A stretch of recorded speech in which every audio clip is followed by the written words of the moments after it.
সর্বশেষ পরীক্ষার্থীরা, আশা করি সবাই ভালো আছেন। আপনাদের সর্বশেষ পরীক্ষা এখন, অর্থাৎ 8টি কমপ্লিট হয়ে গেল। 3 নম্বর পত্রটি রয়ে গেছে, সেখানে 8টি কমপ্লিট হয়নি, যদি 8ম পত্র শেষ হয়ে গেল। আপনাদের জন্য একটা প্রশ্ন হচ্ছে চুরিকে কেন্দ্র করে, চুরি, দস্যুতা, ডাকাতি, এগুলিকে মিলিয়ে একটা প্রশ্ন হয়।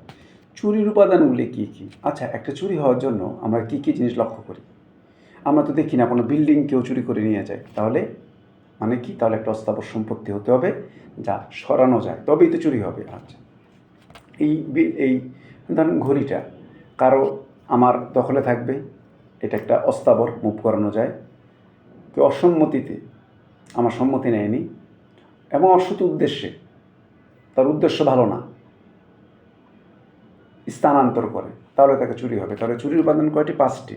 কারো দখলে থাকা, তার অস্থাবর সম্পত্তি, তার অসম্মতিতে এবং অসৎ উদ্দেশ্য নিয়ে এক জায়গা থেকে আরেক জায়গায় স্থানান্তর করে, তাহলে সেটা হচ্ছে চুরি। এটা হচ্ছে চুরির কমন কনসেপ্ট। এই চুরি আবার অপরাধজনক সম্পত্তি আত্মসাৎ এক না। 2021 যে প্রশ্ন, যে চুরির সাথে এই আত্মসাতের বিষয়টা কি একই রকম প্রশ্ন কিনা? উত্তর হচ্ছে না। কেননা অপরাধজনক সম্পত্তি আত্মসাৎ আগে থেকে কোনো প্ল্যান করা থাকে না। আপনি রাস্তার মধ্যে রোজার মধ্যে হাঁটছেন, একটা মানি ব্যাগ কুড়িয়ে পেলেন, তুললেন, তুলে দেখলেন টাকা পয়সা আছে, আশেপাশে খোঁজখবর না করে মনের মধ্যে একটা মেসেজ চলে আসলো, রেখে দাও।